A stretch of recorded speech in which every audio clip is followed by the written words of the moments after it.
ते मोहकलीलं यदा ते मोहकलीलं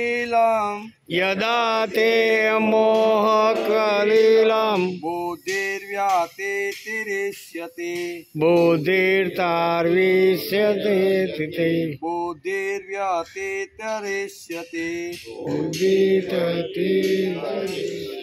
यदा ते मोहकलीलं बुद्धिर्व्यतिरिच्यते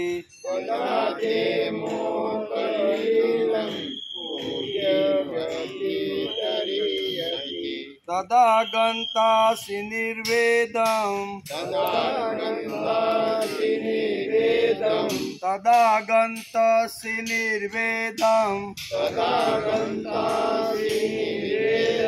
श्रोतव्यस्य श्रुतस्य च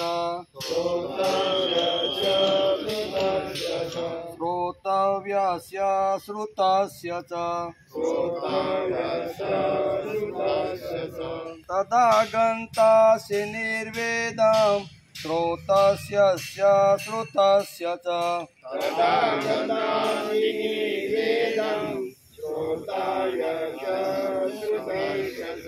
यदा ते मोहकलीलं बुद्धिर्व्यतिरिच्यते तदा गन्तासि निर्वेदं श्रोतस्य श्रुतस्य च बुद्धिर्व्यतिरिच्यते तदा गन्तासि निर्वेदं श्रोतस्य श्रुतस्य च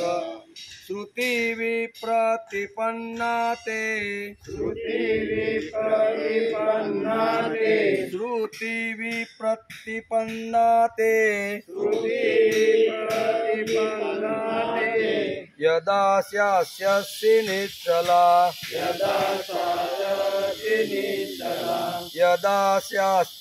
यदा स्थास्यसि निश्चला श्रुतिविप्रतिपन्नन्ते सदा स्यास्यति निश्चला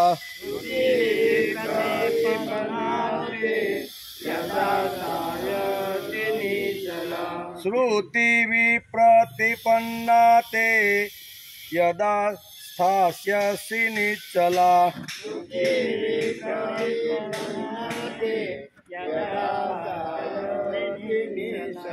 समाधावचला बुद्धि तदा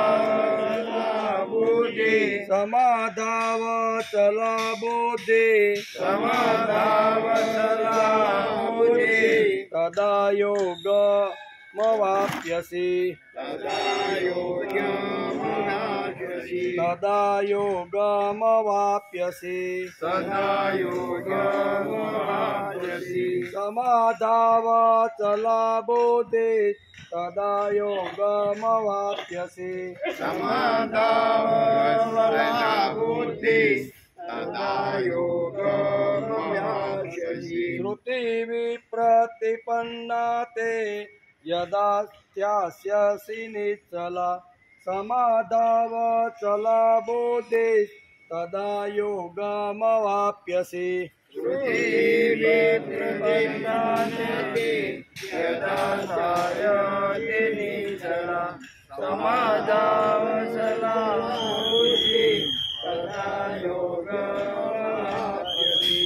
હવે 52-53 एक साथ है।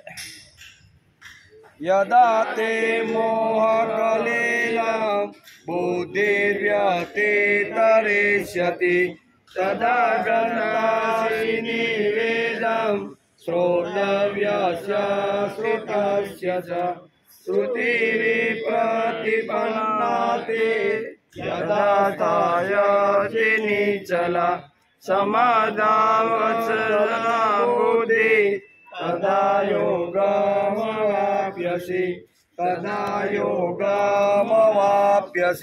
हरि ओम। वसुदेवसुतं देवं कंसचाणूरमर्दनं देवकी परमानन्दं कृष्णं वन्दे जगद्गुरु गुरुर्ब्रह्मा गुरुर्विष्णु गुरुर्देवो महेश्वर गुरुर्साक्षात् परब्रह्म तस्मै श्रीगुरुवे नमः।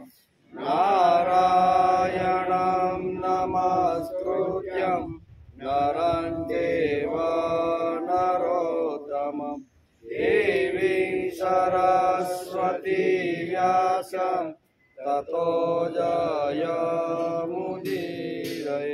ततो जयमुदीरये।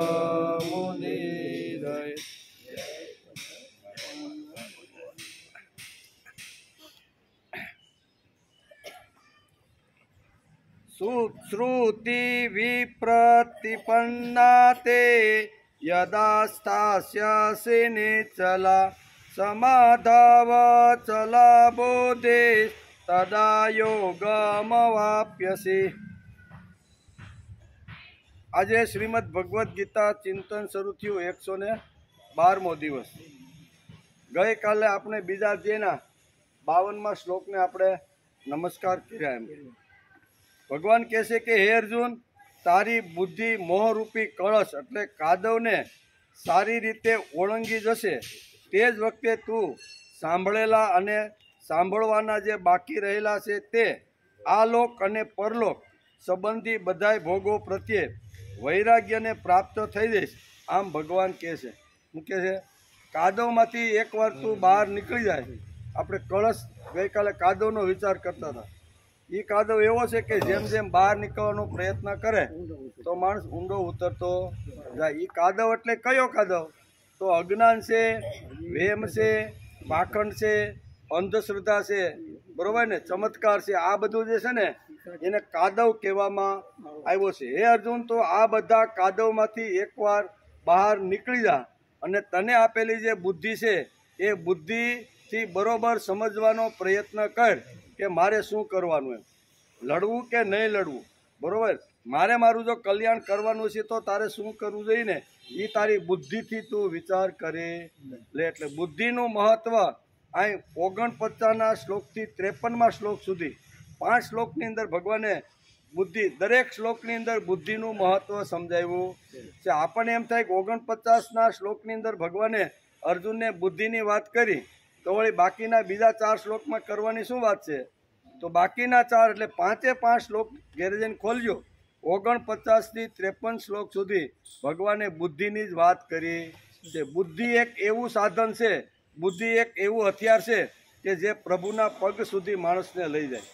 ધારે તો ભગવાન સુધી લઈ જાય ને ધારે તો ખાડામાં પણ નાખે। આ બુદ્ધિની તાકાત, બુદ્ધિની શક્તિ, આ બુદ્ધિની અંદર રહેલી આ બધી વાતો છે। તેથી ભગવાને એકની એક વાત, હે અર્જુન, તારી બુદ્ધિને શુદ્ધ પવિત્ર કરી અને એકવાર વિચાર કર કે હવે મારે શું કરવું જોઈએ। એટલે બુદ્ધિનું મહત્વ ભગવાને આ 5 શ્લોકની અંદર સમજાવ્યું છે। એને આપણે 49ના શ્લોકથી આ 53મા શ્લોક સુધી આપણે સમજવાનો પ્રયત્ન કરીએ છીએ। અહીંયા પણ બુદ્ધિની જ વાત કરી છે। શું કીધું? શ્રુતિ વિપ્રતિપન્ના તે યદા સ્થાસ્યસી નિશ્ચલા સમાધાવચલા બુદ્ધિ તદા યોગમવાપ્યસી। બુદ્ધિનું મહત્વ કેટલું છે ને એ ભગવાન આ 5 શ્લોકની અંદર આપણે સમજાવવા માગે છે કે બુદ્ધિ શ્રેષ્ઠ તત્વ છે અને ભગવાન પછીનું બીજું કોઈ જો તત્વ હોય આપણા જીવનમાં તો એ છે બુદ્ધિ। પ્રથમ ભગવાનનું મહત્વ આપણા જીવનમાં અને પછી અહીંયાથી બીજું સ્ટેજ જાય એટલે અહીંયા બુદ્ધિનું મહત્વ છે। તેથી જ ભગવાને વારંવાર એકની એક વાત, એકની એક બુદ્ધિનું અહીંયા વખાણ અથવા એની વાત ભગવાન વારંવાર કરે છે। એ આપણે સમજવાનો પ્રયત્ન કરીએ છીએ। જગત જ્યાં સુધી હક અને ગઈકાલે આપણે જોતા હતા કે જગત જ્યાં સુધી હક અને અધિકાર માટે લડતું રહેશે ત્યાં સુધી શાંતિ, સુખ કે સમાધાન મળવાનું નથી। કોઈ પણ સમાજ હોય એમ ફક્ત હક અને અધિકાર, બસ કોઈ પોતાના સ્વકર્તવ્યની વાત જ ન કરે, હક અને અધિકારની જો વાત કરીને લડતું રહે તો સમાજમાં કોઈ દી સુખ, શાંતિ અને સમાધાન થવાનું નથી. ગમે તેટલા થીંગડા મારવામાં આવે, રોડ તૂટી ગયો હોય, સમજો નહીં, રોડ તૂટ્યો હોય ને પછી એમ થાય કે હાલો ચોમાસું આવે છે એટલે થોડોક ડામર ને થોડી કાંકરી લઈને થીગડું મારી, તો એ થીગડું કેટલી ઘડી, વરસાદ ન પડે ત્યાં સુધી, વરસાદ પડે એટલે પાછું એ થીંગડું હતું ને એવું થઈ જાય કે નહીં. એટલે જ્યારે આખો રોડ તૂટેલો હોય ને ત્યારે થીંગડા મારવાથી હાલે નહીં, એને તો આખો કાઢીને પેવર બનાવવો પડે તો એ રોડ ટકે. એમ અહીંયા શ્રીમદ ભગવદ્ ગીતાની અંદર ભગવાન આપને સમજાવે છે કે કરવામાં આવે, માણસ પોતાના હક અને અધિકાર ઉપર જ જો ઊભો રહેશે અને પોતાનું સ્વકર્તવ્ય નહીં બજાવે તો સમાજમાં કોઈની સુખ શાંતિ અને સમાધાન મળવાનું નથી. સુખ જોતું હોય, સમાધાન જોતું હોય ને તો એના માટેની એક જ દવા ભગવાને શ્રીમદ ભગવદ્ ગીતામાં આપી છે કે માણસે પોતે પોતાનું સ્વકર્તવ્ય સારી રીતે બજાવવું. કોઈ પણ ક્ષેત્રમાં હોય, બ્રાહ્મણ હોય, ક્ષત્રિય હોય, વૈશ્ય હોય કે શૂદ્ર હોય, બાળક હોય, યુવાન હોય, વૃદ્ધ હોય, સંન્યાસી હોય, ગૃહસ્થી હોય, સામાજિક કાર્યકર હોય, કોઈ પણ ક્ષેત્રમાં માણસે પોતે પોતાનું જો સ્વકર્મ બજાવે ને તો સમાજની અંદર સુખ શાંતિ અને સમાધાન મળે. થીગડા કરવાથી કાંઈ થાય નહીં. થીગડા તો 5-15 દી રહે અને પછી એને પાછું એ થીંગડું તો પાછું ઉખડી જવાનું. એટલે અહીંયા પેવર રોડ બનાવવાનો છે. શ્રીમદ ભગવદ્ ગીતા આપને પેવર રોડ બનાવવાનું, થીંગડા મારવાનું કહેતી નથી. આજે સમાજમાં કંઈક અગવડ ઊભી થાય તો સમાજના લોકો થીગડા મારે. થીગડા મારવાથી સમાજ તંદુરસ્ત રહી શકતો નથી. તેથી એટલે કે જ્યાં સુધી માણસ હક અને અધિકાર માટે લડતો રહેશે ત્યાં સુધી શાંતિ, સુખ કે ઉન્નતિ શક્ય નથી. જ્યારે જગત અધિકારને બદલે કર્તવ્ય પાછળ દોટ મૂકશે, અધિકારની જગ્યાએ કર્તવ્ય, મારું કર્તવ્ય હું પ્રથમ બજાવું, એવી દોટ જ્યારે સમાજની અંદર જ્યારે ઊભી થશે ને, એટલે કે દોટ મૂકશે, તેને માટે ઝઘડશે, ત્યારે તે મોટું થશે, વિશાળ થશે, મહાન થશે. સાચી ઉન્નતિ સાધવી હશે તો સ્વકર્તવ્ય બજાવ્યા વગર છૂટકો જ નથી. સ્વકર્તવ્ય પોતપોતાનું જો બજાવે તો સમાજની અંદર ઉન્નતિ થાય છે. ટૂંકમાં પુનર્ઘટનાના પ્રત્યેક વિચારની પાછળ ઈશ્વર હસ્તક, એટલે કે ઈશ્વરની શક્તિ દરેકની અંદર પડેલી છે. ઈશ્વર અસ્તિત્વમાં વિચારીને પાર્શ્વ ભૂમિકા આવશ્યક છે. આ હોય તો ધર્મ અને નીતિની કલ્પના માનવ સમાજને ગળે ઉતારી શકાય. શ્રીમદ ભગવદ્ ગીતામાં જીવનમાં ધર્મ અને નીતિના સચોટ દ્રઢ વિચારો ભગવાને રજૂ કર્યા છે. તેથી જ કર્તવ્ય કર્મની પ્રેરણા આપણને આ શ્લોકોમાંથી મળે. કર્તવ્ય કર્મની પ્રેરણા જે છે ને એ આપણને આ બધા શ્લોકોમાંથી મળે છે. નિરપેક્ષ બુદ્ધિથી કર્તવ્ય કરવાની અભિરુચિ રહે છે. ઉન્નતિનું માર્ગદર્શન ગીતાના વિચાર સરણીથી જ થઈ શકે છે. તેમજ સમાજની નૈતિક તથા સાંસ્કૃતિક નિષ્ઠા ગીતાના વિચાર વગર શક્ય નથી. સમાજની અંદર જો નૈતિક અને સાંસ્કૃતિક નિષ્ઠા જો ઊભી કરવાની છે ને તો શ્રીમદ ભગવદ્ ગીતાના વિચાર વગર શક્ય નથી. આટલું ઊંડાણથી વેદ વ્યાસ આપને શ્રીમદ ભગવદ્ ગીતાની આ બધી વાતો સમજાવે છે. હકનો પવન એવો વાયો છે કે તેની અસરમાંથી કોઈ બચી શકતું નથી. શું છે? હક માને હક જ હોય, બસ ફરજ શું આવે છે એ કોઈ વિચાર કરતો નથી. કોઈ પણ ક્ષેત્રમાં જાઓ, સરકારી નોકરીમાં જાઓ તો પહેલાં હકની ભાષા બોલે, પણ તને 8 કલાક તારું સ્વકર્તવ્ય ફરજ બજાવવાની જે વાત કરી છે, તારા ભાગમાં જે કામ આવે છે એ તારે કરવું જોઈએ કે નહીં? એ ન કરે ને પછી કે ઓવરટાઈમ આપીને અમને અમારા હક આપો. એટલે હકની ભાષા દરેક ક્ષેત્રની અંદર બોલાઈ રહી છે. પછી રાજનીતિ હોય, પછી આવી રીતની શું કહેવાય નોકરી ધંધાની વાતો હોય, બધી જગ્યાએ હક અને હક, ફરજની કોઈને ખેવના રહી નથી. તેથી શ્રીમદ ભગવદ્ ગીતાની અંદર આ બધી વાતો ભગવાને સરળ રીતે સમજાવવાનો પ્રયત્ન કર્યો છે. પ્રત્યેક સ્થાન પર હકના ઝઘડાઓ ચાલે છે. માલિકને તેમના અધિકારો જોઈએ છે તો મજૂર પોતાના અધિકારની વાત કરે છે. બધા પોતપોતાના અધિકારની વાત કરે છે, ફરજની વાત કોઈ કરતું નથી. તેથી જગતની અંદર સુખ શાંતિ અને સમાધાન જો જોતું હોય છે તો શ્રીમદ ભગવદ્ ગીતામાં ભગવાને જે ઉકેલ બતાવ્યો છે એ ઉકેલ પ્રમાણે માણસે ચાલે તો જ માણસ આવી તો સુખ શાંતિ અને સમાધાન મેળવી શકે છે. કોઈ પોતાના કર્તવ્ય કે ફરજનો વિચાર કરતા નથી. ગીતા કહે છે કે કોઈને પણ અન્યાય ન થવો જોઈએ. શું કે શ્રીમદ ભગવદ્ ગીતા કે કોઈને અન્યાય થવો જોઈએ, બંને પક્ષને ન્યાય મળવો જોઈએ. દરેકે દરેક પોતાના કર્તવ્યનો વિચાર કરવો જોઈએ. જે પોતાના કર્તવ્યનું પાલન કરતો નથી તેનું જીવન વ્યર્થ છે. કેવું? બ્રાહ્મણ હોય, ક્ષત્રિય હોય, વૈશ્ય હોય કે શૂદ્ર હોય, જેને જે કર્મ નિયતિએ નક્કી કર્યા છે, ભગવાને જે નક્કી કર્યા છે નિયતિએ, એ નક્કી કરેલા કર્મ પ્રમાણે જો માણસ પોતે પોતાનું કર્તવ્ય બજાવે તો જ માણસ સુખી થઈ શકે.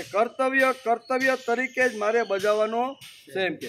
તેથી ભગવાને સુંદર મજાના આ 5 શ્લોકની અંદર 49થી શરૂઆત કરી અને 53 શ્લોક સુધી અહીંયા બુદ્ધિનું મહત્વ, બુદ્ધિની અંદર એકવાર સ્વકર્તવ્યનો વિચાર જો માણસની બુદ્ધિમાં સ્થિર થઈ જાય તો સમાજમાં સુખ શાંતિ અને સમાધાન કેવું મળે છે એ 5 શ્લોકની અંદર ભગવાને સમજાવવાનો અહીંયા પ્રયત્ન કર્યો છે. તેથી આ શ્લોકની અંદર પણ બુદ્ધિનું મહત્વ ભગવાને સમજાવ્યું છે. શ્રુતિ વિપ્રતિપન્ના તે યદા સ્થાસ્યતિ નિશ્ચલા સમાધાવ ચલા બુદ્ધિ તદા યોગમવાપ્યસી. બહુ સરસ રીતે આ શ્લોકની અંદર ભગવાન સમજાવતા કહે છે, યદા એટલે જ્યારે, શ્રુતિ વિપ્રતિ એટલે શાસ્ત્રીય મતભેદોથી વિચલિત થયેલી તારી બુદ્ધિ. એવી શાસ્ત્રીય મતભેદોથી થયેલી તારી વિચલિત બુદ્ધિ.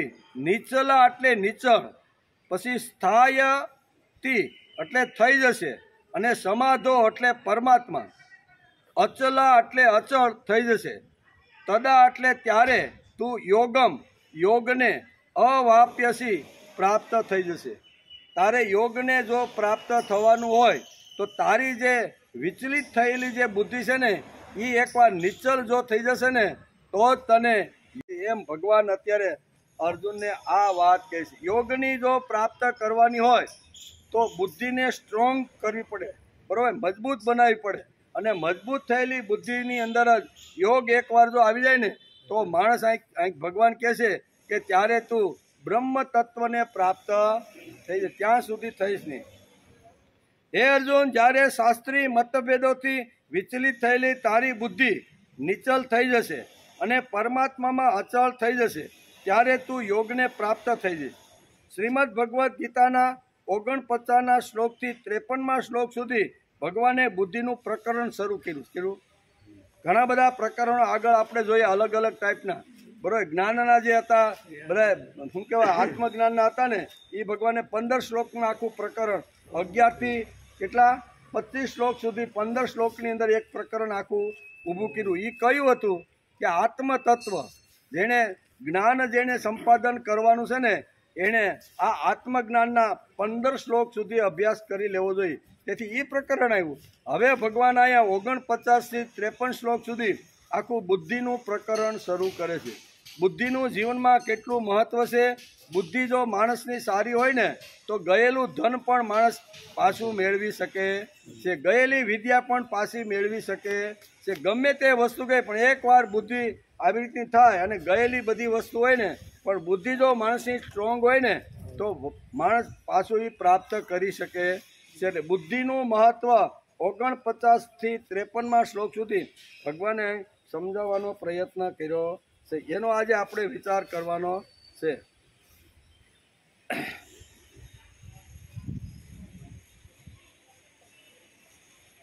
જીવનમાં બુદ્ધિનું કેટલું મોટું સ્થાન છે એ આ 5 શ્લોક ઉપરથી આપણે ધ્યાનમાં આવશે.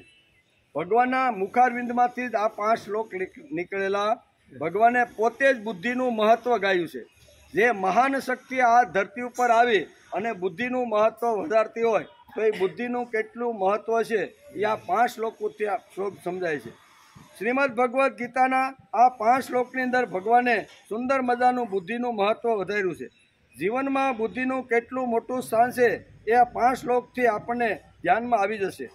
ચાંદલો કાં તો તિલક એ કેવળ સંપ્રદાયની ઓળખ, ધાર્મિકતાની છાપ કે કપાળની શોભા નથી. એમ આપણે રોજ જે તિલક કરી છીએ કપાળ ઉપર એ કે આપણા સંપ્રદાયની ઓળખ માટે કરતા નથી, આપણા કપાળની શોભા વધે એટલા માટે કરતા નથી. તો શા માટે કરીએ છીએ?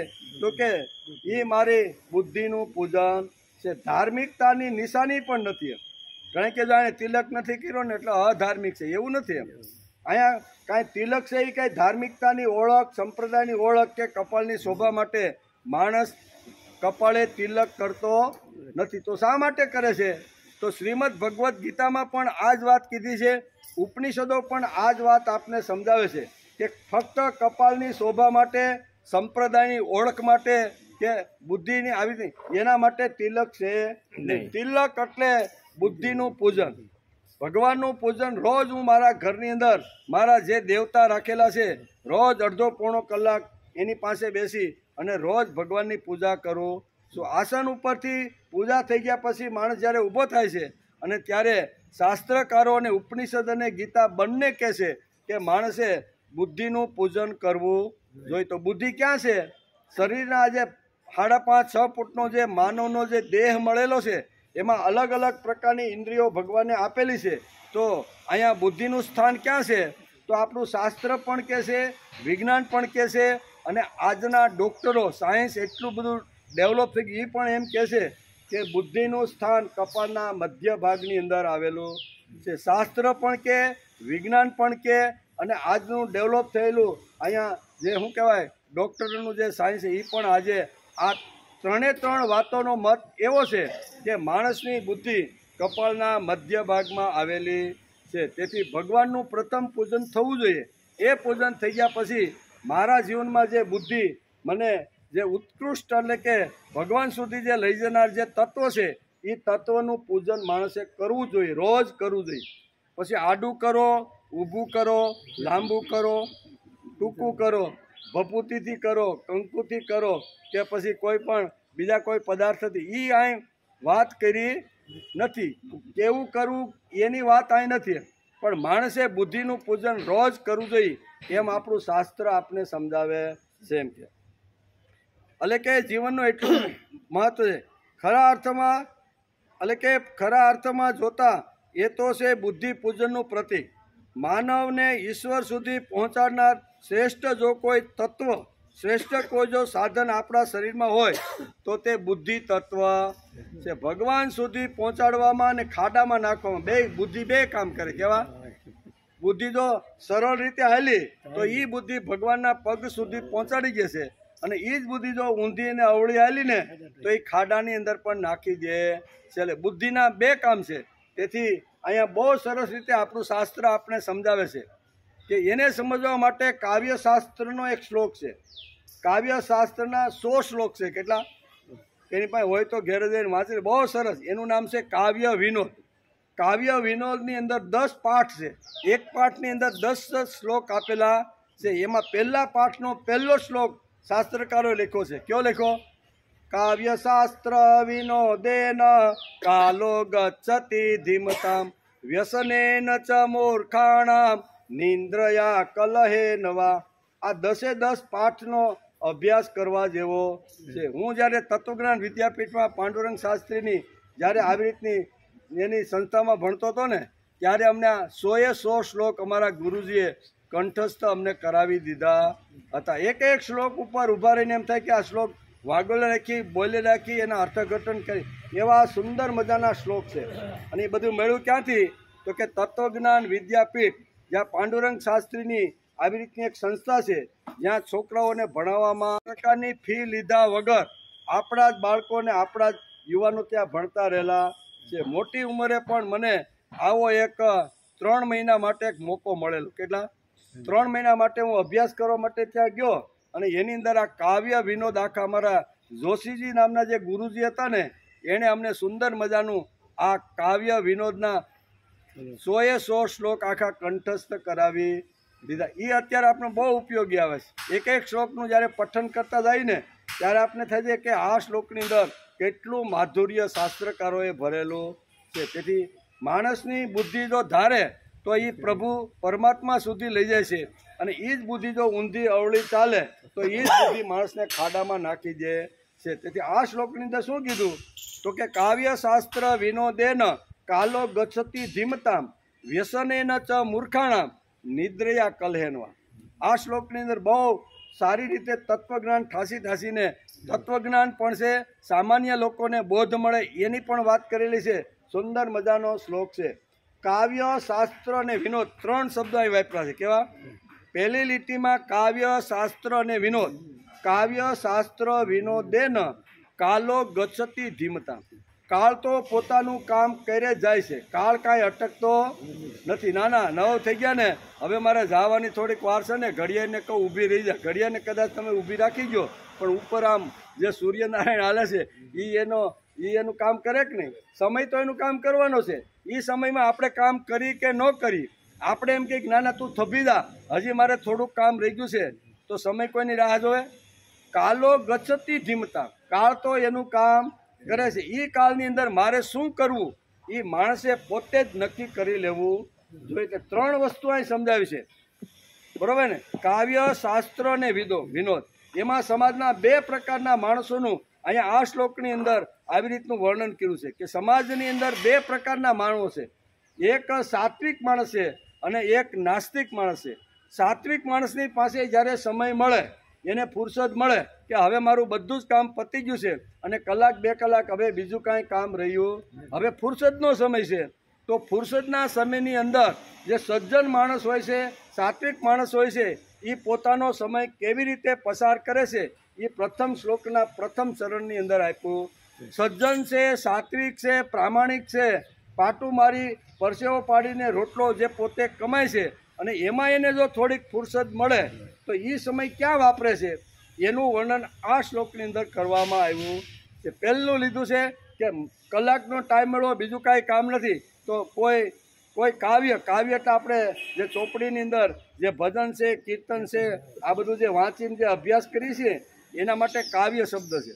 કે માણસ સારા પુસ્તકની અંદર મહાપુરુષના નરસિંહ મહેતા છે, મીરાબાઈ છે, એના મુખારવિંદમાંથી જે ભજન કીર્તન જે નીકળ્યું છે એ કાવ્યનો માણસ ફુરસદના સમયમાં માણસ એનો ઉપયોગ કરે છે. બીજું ફુરસદ મળે તો બીજું શું કરે?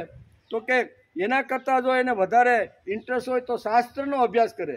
ગીતા છે, વેદ છે, ઉપનિષદ છે, રામાયણ છે, મહાભારત છે, બરાબર ને? એનો એ પુસ્તક લઈને બેસે અને કલાક મારી પાસે છે, ફાજલ પડેલો છે, તો ફાજલ પડેલા કલાકની અંદર મારે શું કરવાનું?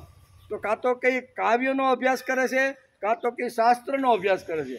એ 2 ન હોય અને એમ તે 2માં રુચિ એને ન હોય કે આમાં ટાઈમ આપણે કાંઈ કાઢવો, તો શું કરે? તો વિનોદ પણ એક માણસના મનને આનંદ આપનારું એક તત્વ છે. વિનોદ એટલે હસી ખુશી, બરાબર ને? થોડુંક માણસને હસી ખુશી પણ જીવનમાં હોવી જોઈએ. એડિયું પીધેલું અને હોગ્યું મોઢું માણસનું હોવું જોઈએ.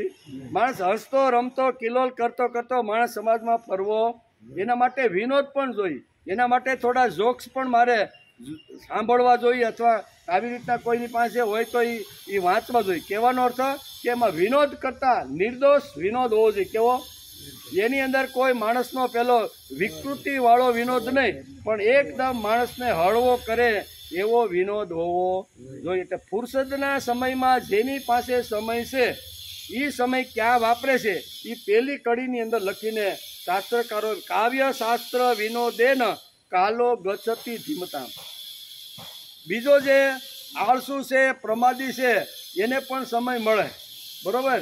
વ્યસની છે, ઘણા બધા સમય તો બધાને મળતો હોય જ છે. કોઈ કે મારી પાસે સમય નથી તો એ ખોટી. 24 કલાકમાં અડધો કલાક એવો હોય છે કે જે માણસને કંઈ જ કામ ન હોય તો ફુરસદ એની પાસે હોય. તો સજ્જન માણસ છે, સાત્વિક માણસ છે, એનો સમય કાવ્ય, શાસ્ત્ર અને વિનોદની અંદર પસાર થઈ જાય છે. બીજી કડીમાં કીધું છે, બીજી કડીમાં પણ 3 વાતો સમજાવી છે. કાવ્ય, શાસ્ત્ર, વિનોદેન કાલો ગચ્છતિ ધીમતામ વ્યસનેન ચ મૂર્ખાણા. બરાબર? મૂર્ખ જે લોકો છે એનો સમય ક્યાં જાય છે? તો એમાં પણ 3 રીતે જાય છે. કાવ્ય, શાસ્ત્ર, વિનોદેન એ સજ્જન માણસનો સમય એમાં પસાર થાય છે. મૂર્ખ માણસે એનો સમય ક્યાં પસાર થાય? તો કે કાલો ગચ્છતિ ધીમતામ વ્યસનેન ચ મૂર્ખાણા. મૂર્ખ માણસનો સમય વ્યસનમાં. બીડી તમાકુ ગામ ગપાટા મારવા એમ કરી અને કલાક 2 કલાકનો ટાઈમ હોય ને, લાય કાઢ બીડી, આ તો તમાકુ રહી ગયું છે કે લાય 2 દાણા માવાના, આમ કરી અને કલાક 2 કલાક કોઈ વડલાની નીચે, કોઈ બાંકડાની નીચે, કોઈ આવી રીતની જાહેર દુકાનો હોય એના સાયામાં ઘણા વાર બેઠા બેઠા પોતાનો સમય બરબાદ કરે છે. કાલો ગસતી ધીમતા વ્યસનેન ચ મૂર્ખાણામ, મૂર્ખામાં એટલે મૂર્ખ લોકો કાં તો વ્યસનમાં, ક્યાં તો આળસમાં અને કાં તો નિંદ્રામાં કાળા થઈ જાય ને કે હાલો ને 2 કલાકનો ટાઈમ છે, ખેંચી લઈ પસેડી એમ કહીને પંખો ચાલુ કરીને સૂઈ જાય છે. એટલે આળસ કે છે ને, આળસ, નિંદ્રા અને વ્યસન એની અંદર મૂર્ખ માણસનો સમય પસાર થઈ જાય છે. તેથી સમયને ખૂબ જ સંભાળવાનો છે.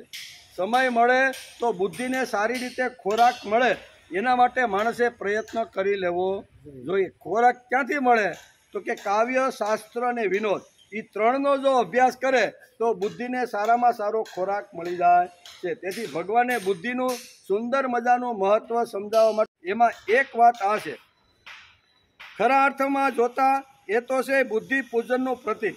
માનવને ઈશ્વર સુધી પહોંચાડનાર શ્રેષ્ઠ જો કોઈ સાધન અને જો કોઈ તત્વ હોય તો એ બુદ્ધિ તત્વ છે. બુદ્ધિનું તત્વ એક એવું છે કે જે પ્રભુ સુધી માણસને પહોંચાડી દે છે. તેથી ઈશ પૂજન થયા પછી ઘરની અંદર આપણે ઈશ એટલે ભગવાન, જે ભગવાનને આપણે રાખ્યા હોય એ ભગવાનનું સરસ મજાનું પૂજન, અડધો પોણો કલાક એની આરતી થઈ જાય, એનું સ્તવન થઈ જાય, એના ગુણગાન થઈ જાય, એને જે કાંઈ રમાડવાના હોય કે રમકડા ફેરવવાના હોય કે કાંઈ ધરવાનું હોય ને એ બધો અડધો પોણો કલાકમાં થઈ જાય. પછી શું કરવાનું ભાઈ, તો પછી આસન ઉપરથી ઊભું થવાનું અને પ્રથમ ભગવાનનું પૂજન થઈ ગયું, હવે મારે મારી બુદ્ધિનું પૂજન કરવાનું છે. બુદ્ધિ જો શ્રેષ્ઠ હશે ને તો એ પ્રભુના પગ સુધી માણસને લઈ જશે. તેથી ઈશ પૂજન પછી તરત જ બુદ્ધિના નિવાસ સ્થાન એવા મસ્તકનું પૂજન કરવાનું આપણા શાસ્ત્રની અંદર અહીંયા લખેલું છે કે મસ્તકનું પૂજન આટલા માટે, એ શોભા માટે નથી, સંપ્રદાયની ઓળખ માટે નથી કે નાના કપાળ સારું લાગે ને એની શોભા વધે ને એટલા માટે મેં તિલક કરી, એના માટે તિલક છે જ નહીં, બરાબર. સંપ્રદાયની ઓળખ માટે છે જ નહીં. આડું કરો, ઊભું કરો, લાંબુ કરો, ટૂંકું કરો, કંકુથી કરો કે ભભૂતિથી, જેથી કરો, પણ બુદ્ધિનું પૂજન મહત્વનું છે એમ આપણું શાસ્ત્ર. તેથી ઉપનિષદમાં પણ જેમ ભગવાને ગીતાની અંદર 49થી 53 શ્લોક સુધી બુદ્ધિનું મહત્વ જેમ સમજાવ્યું છે એમ ઉપનિષદો પણ અહીંયા બુદ્ધિનું સારી રીતે વર્ણન કરે છે. ઉપનિષદની અંદર એક મંત્ર છે, એ મંત્રની અંદર પણ અહીંયા શાસ્ત્રકારોએ બુદ્ધિનું મહત્વ સમજાવ્યું છે કે બુદ્ધિ કેટલી શ્રેષ્ઠ છે અને બુદ્ધિ જો આવી કનિષ્ઠ થાય અને એકવાર જો બુદ્ધિ ઉપરથી માણસનો આવો જો સંપર્ક તૂટી જાય તો બુદ્ધિ માણસને કયા ખાડામાં નાખે છે ને એનું ઉપનિષદે વર્ણન કર્યું છે. શું વર્ણન કર્યું છે? આત્માનામ રથનિમ વિધિ શરીરમ રથમેવતુ બુદ્ધિમ તુતિ સારથિમ વિધિ મન પ્રગ્રહમેવ ચ ઇન્દ્રિયાણિ હયાનાહુર વિષયાસ્તેષ ગોચરાન. આમ ઉપનિષદમાં વર્ણન કરવામાં બહુ સરસ. આ મંત્ર જે છે ને ઉપનિષદના જે હોય એને મંત્ર કહેવામાં આવે છે. ગીતામાં જે બોલી એને શ્લોક કહેવાય અને ઉપનિષદમાં જે કાંઈ આ રીતનું સંસ્કૃતમાં લખેલા છે એને બધાને મંત્ર કહેવામાં આવે છે. તેથી આ ઉપનિષદનો મંત્ર છે. ઉપનિષદના મંત્રમાં પણ બુદ્ધિનું મહત્વ શાસ્ત્રકારોએ વધાર્યું છે. પહેલી વાત છે આત્માનામ રથિનીમ વિધિ. શું કીધું? આત્માનામ રથિનીમ વિધિ. આત્માને રથનો માલિક સમજો. કેવો? અંદર બેઠેલો જે આત્મા છે આ શરીર આપણું રથ છે. કેવો? આ શરીર છે ને આ સમજી લેજો, બરોબર, બહુ સરસ કીધું. આ શરીર આપણો રથ છે અને રથની અંદર એક કોઈ ચૈતન્ય શક્તિ જે બેઠી છે એ છે આત્મા. એટલે અહીં કહે છે કે આત્માને રથનો માલિક સમજો. આ રથનો માલિક કોણ છે? તો કે અંદર બેઠેલો જે આત્મા છે ને એ આ રથનો માલિક છે. આત્માનામ રથિનમ વિધિ શરીરમ રથમેવતુ. શરીરને રથ સમજો. આ શરીર છે કેવું એને આપણે સમજવા માટે શરીર છે એ આપણું ગાડું સમજો નહીં. આપણી ભાષામાં કેવું હોય તો ગાડું. ગાડાની અંદર બેઠેલો જે ખેડૂત છે એ આત્મા છે, બરાબર ને. અને એટલે શરીરને રથ સમજ, બુદ્ધિને સારથી સમજ. બરોબર ને? બુદ્ધિને સારથી, લગામ જેના હાથમાં છે અને જે રથને દોરીને માલિકને આગળ જે લઈ જાય છે ને એને સારથી કહેવામાં આવે છે. એ સારથીના હાથની અંદર લગામ છે. એટલે કે બુદ્ધિને તું સારથી સમજ, મનને લગામ સમજ. લગામ આપણી હોય ને એને શું કહેવાય? લગામ. ઇન્દ્રિયો એ ઘોડા છે. કેવા? આપણી ઇન્દ્રિયો છે, 5 જ્ઞાનેન્દ્રિય, 5 કર્મેન્દ્રિય ને 11મું જે મન છે ને એ બધા કેવા છે? ઘોડા છે. અને વિષયો એ ઘોડાને ચરવાનો માર્ગ છે. વિષયો બધા હોય ને, આ બધા આપણે જે વિષયો જોઈએ ને એ ઘોડાને ચરવા માટેનો માર્ગ છે. બુદ્ધિરૂપી સારથી જો તેજસ્વી. હવે બુદ્ધિનું મહત્વ અહીંયા ઉપનિષદ આપને સમજાવે છે કે બુદ્ધિરૂપી સારથી જો તેજસ્વી, સમર્થ અને દક્ષ હશે તો જ આ જીવન રથને ધ્યેય સુધી પહોંચાડશે. આપણે જ્યાં જવાનું છે ને એ પહોંચવાનું હોય ધ્યેય સુધી, તો એનો સારથી પાવરફુલ હોવો જોઈએ. અને સારથીના હાથમાં મનરૂપી લગામ હોવી જોઈએ. મન કે એમ નહીં, બુદ્ધિ કે એમ જો રથ ધીમે ધીમે હાલે તો નિશ્ચિત કરેલો જે જગ્યા હોય ને ત્યાં આપણા રથને પહોંચાડી દે. બહુ સરસ રીતે અહીંયા સમજાવવાનો અહીં શાસ્ત્રકારો આપણે કે શાસ્ત્રરૂપી બુદ્ધિ એટલે કે બુદ્ધિરૂપી સારથી જો તેજસ્વી, સમર્થ અને દક્ષ હશે તો જ આ જીવન રથને ધ્યેય સુધી પહોંચાડશે. શુદ્ધાહી બુદ્ધિ કિલમ કામધેનુ. વિશુદ્ધ બુદ્ધિ કામધેનુની માફક જીવન વિકાસના માર્ગમાં યથેશા ફળ આપી જાય છે. તેથી તુલસીદાસે પણ કીધું છે, બુદ્ધિનું મહત્વ સમજાવતા આપણા સંતો પણ આ જ વાત આપણે સમજાવે છે. જેમ ગીતાએ કીધું, ઉપનિષદે કીધું, એમ આપણા ઘણા વર્ષો પહેલાં, 400-500 વર્ષ પહેલાં જે તુલસીદાસ આ ધરતી ઉપર આવ્યા એણે પણ આવી રીતનું માનસ લખી અને એની અંદર એક ચોપાઈ પણ લખી રાખી. એણે પણ બુદ્ધિનું મહત્વ સમજાવવાનો પ્રયત્ન કર્યો છે. શું કીધું છે કે જहाँ સુમતિ વहाँ સંપદ નાના. શું કીધું કે જहाँ સુમતિ, સારી બુદ્ધિ, શ્રેષ્ઠ બુદ્ધિ, તેજસ્વી જ્યાં બુદ્ધિ હોય ને ત્યાં સંપદ એટલે પૈસો, બધી રીતે માનસિક, બૌદ્ધિક, શારીરિક, પુત્રથી ઘણા બધા જે શું કહેવાય આપણા જે ભોગો છે ને એ બધા ભોગો આપણે ક્યારે મળે? તો ક્યાંય કહે છે જहाँ સુમતિ વहाँ સંપદ. જ્યાં માણસની તેજસ્વી, સારી અને દિવ્ય બુદ્ધિ જેની પાસે, જેના ઘરમાં, જેના ભેજામાં છે ને ત્યાં જ હંમેશા સંપદામાં ઘણી બધી વાતો આવે. એમાં પણ આવે, ફેક્ટરી પણ આવે, બુદ્ધિમાન પુત્રો પણ આવે અને અનુકૂળ પત્ની પણ આવે. આ બધું શેમાં આવે? સંપદા એટલે શ્રેષ્ઠ સંપત્તિ આ બધી છે. પણ એ શ્રેષ્ઠ સંપત્તિ તુલસીદાસજી કે ક્યારે મળે? તો કે અહીં કીધું ને કે જहाँ સુમતિ વहाँ સંપદ. જ્યાં સુમતિ છે, સારી બુદ્ધિ છે, દિવ્ય બુદ્ધિ છે, તેજસ્વી બુદ્ધિ છે અને એ બુદ્ધિના હાથની અંદર જેણે લગામ આપી દીધી છે એના ઘરની અંદર સંપદા મળે છે. 500 વર્ષ પહેલાં તુલસીદાસે આ વાત લખી રાખી છે. 5000 વર્ષ પહેલાં ભગવાને શ્રીમદ ભગવદ્ ગીતાના 49-53માં શ્લોકમાં બુદ્ધિનું મહત્વ આપને સમજાવ્યું છે. ઉપનિષદો પણ આ જ વાત કહે છે કે આત્માનામ રથિનમ વિધિ શરીરમ રથમેવતું બુદ્ધિમ તું સારથીમ વિધિ. આ બધા શાસ્ત્રો ને સંતો બુદ્ધિનું મહત્વ આપને સમજાવે છે. બુદ્ધિનું કેટલું જીવનમાં મહત્વ છે ને એ જો માણસ સમજી લે ને તો એને ભક્તિ કરવામાં, અધ્યાત્મની અંદર કે કોઈ પણ કર્મયોગ કરવાની અંદર અગવડ માણસને પડશે નહીં. તેથી તુલસીદાસ કહે છે કે જहाँ કુમતિ તहाँ વિપદ નિદાન. બીજી લીટીમાં શું કીધું છે? જहाँ કુમતિ, પહેલાં સુમતિ ત્યાં સંપત્તિ અને કુમતિ ત્યાં વિપદા, એટલે બધા જ પ્રકારના રોગ, બધા જ પ્રકારની અગવડ, બધા જ પ્રકારની તકલીફ ક્યાં હોય છે? કે જેની પાસે બુદ્ધિનું તત્વ નથી એની પાસે આ બધી વાતો આવે છે. એટલે કુમતિ અને સુમતિ આ બે મતિ છે. એ બે મતિનું કેવું મહત્વ છે એ તુલસીદાસે ચોપાઈની અંદર સરળ તે સમજાવવાનો પ્રયત્ન કર્યો છે. તેથી શ્રીમદ ભગવદ્ ગીતાના બીજા અધ્યાયના 49-53 અને 5 શ્લોકમાં ભગવાને બુદ્ધિને આટલું મોટું ગૌરવ આપી એની શાન વધારી. ભગવાને વારંવાર એકને એક શ્લોકની અંદર 5-5 વખત એને બુદ્ધિનું મહત્વ સમજાવવાનો પ્રયત્ન કર્યો. નકર એક વાત અર્જુનને કહી દીધું હોત અને પછી એની વાત દોહરાવવાની જરૂર ક્યાં પડત ભાઈ. પણ છતાંય બુદ્ધિનું મહત્વ કેટલું હશે એ ભગવાનને ખબર હશે.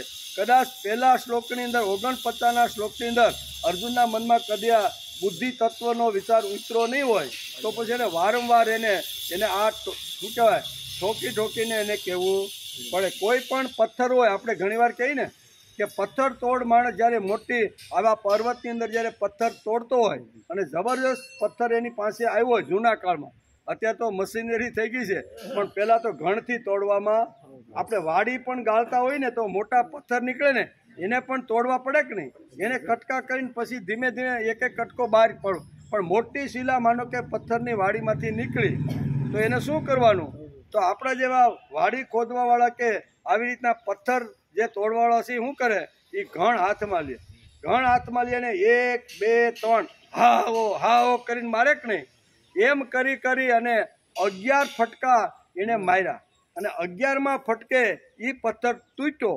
એટલે બાજુમાં બેસવાળા બીજા 2 ભાઈઓ જે સીણી પકડીને બેઠા હોય ને એને વિચાર આવે કે ભાઈ આ 11મા પથ્થરે આ શું કહેવાય ઘણના ગાયે તૂટ્યો છે તો 10 તો ફેલ ગયા ને. ત્યારે તોડવાવાળો ઘણ આકોળ કે ભાઈ ફેલ ગયા નથી. એક ઘણ હું જ્યારે મારતો હતો ને ત્યારે પથ્થર ધીમે ધીમે બોદો થતો હતો.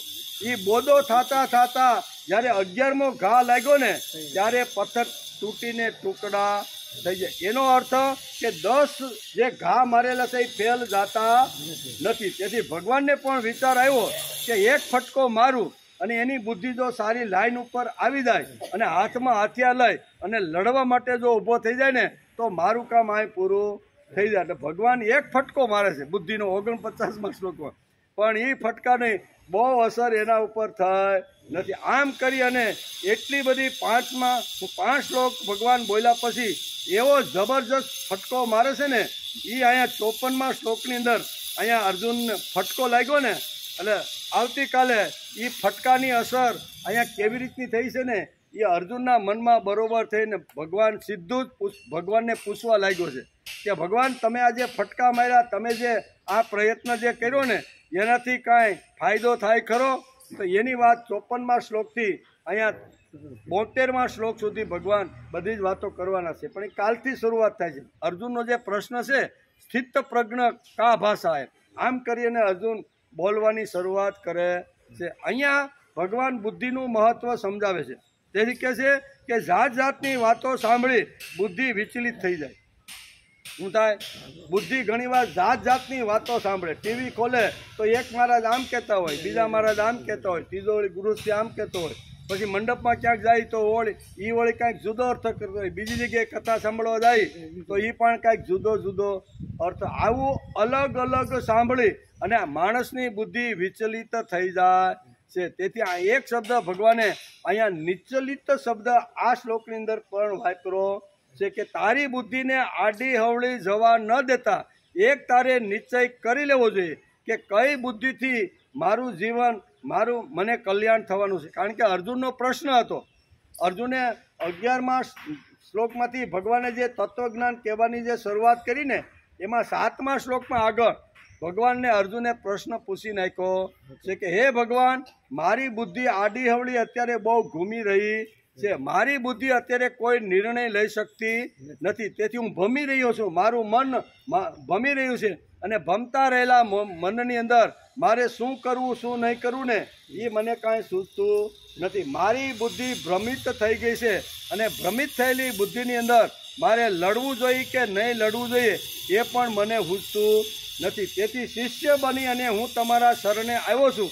મારું જેમાં કલ્યાણ હોય, મારું જેમાં શ્રેય હોય અને મારું જેમાં શુભ હોય ને એવી વાત તમે મને કરો. તેથી અહીંયા અંતે તો ભગવાને અર્જુનનું કલ્યાણ જ કરવાનું છે. તેથી અર્જુનનું જો કલ્યાણ કરવાનું હોય ને તો એને બુદ્ધિ એની સ્ટ્રોંગ પહેલાં બનાવવી પડે. તેથી બુદ્ધિ કેવી રીતની સ્ટ્રોંગ બને, મજબૂત બને, તેજસ્વી બને, દિવ્ય બને અને કોઈ પણ વસ્તુ સામે આવે તો ફટોફટ બુદ્ધિ નિર્ણય લઈ શકે ને એવી તેજસ્વી બુદ્ધિ બનાવવા માટે ભગવાને અહીંયા 5 ફટકા બરોબરના અર્જુનને માર્યા છે કે એક ફટકે અહીંયા અર્જુનને ધીમે ધીમે થઈ ગયો છે. વારંવાર કહે છે કે ભગવાન મારે યુદ્ધ કરવું નથી. તમે ગમે તેટલી ડાય વાત કરો ને, પણ મારે યુદ્ધ કરવું નથી. ભગવાન કહેવા આને બોધો તો કરવો જ પડશે. અને બોધો કરવા માટે ભગવાને અહીંયા 5 શ્લોકનું સુંદર મજાનું વર્ણન કર્યું છે. આગળ કહે છે કે હે અર્જુન, તારી બુદ્ધિ જ્યારે પરમાત્મામાં જોડાઈ જશે. શું કહે છે? તારી બુદ્ધિ જ્યારે પરમાત્મામાં જોડાઈ જશે, સ્થિર થઈ જશે, ત્યારે તું સાચા યોગનો અધિકારી બની. ત્યાં સુધી તું યોગનો અધિકારી થવાનો નથી. એકવાર તારી બુદ્ધિ ચારે બાજુ જે ભમતી રહેલી છે, ગમે તેવું સાંભળતું રહેલું છે અને ગમે તેવું તારી બુદ્ધિમાં તું નાખતો રહેલો છે ને, એકવાર એને બધાને છોડી તારી બુદ્ધિને તું એક નિશ્ચલ નક્કી જ કરી નાખ અને સ્થિર કરી અને પરમાત્મામાં જોડવાનો જો પ્રયત્ન કરીશ ને, તો જ તું યોગને પ્રાપ્ત થવાનો છો. બાકી ગમે તેટલી આડાહવળી બુદ્ધિ તારી જો ભમે રાખશે અને ગમે તે કરી રાખીશ ને, તો તને યોગની પ્રાપ્તિ થવાની નથી. એમ આ શ્લોકની અંદર ભગવાન કહે છે. યોગ કર્મસુ કૌશલમ કર્યા પછી આ 5 શ્લોકમાં આ વ્યાખ્યા ભગવાને આપી છે.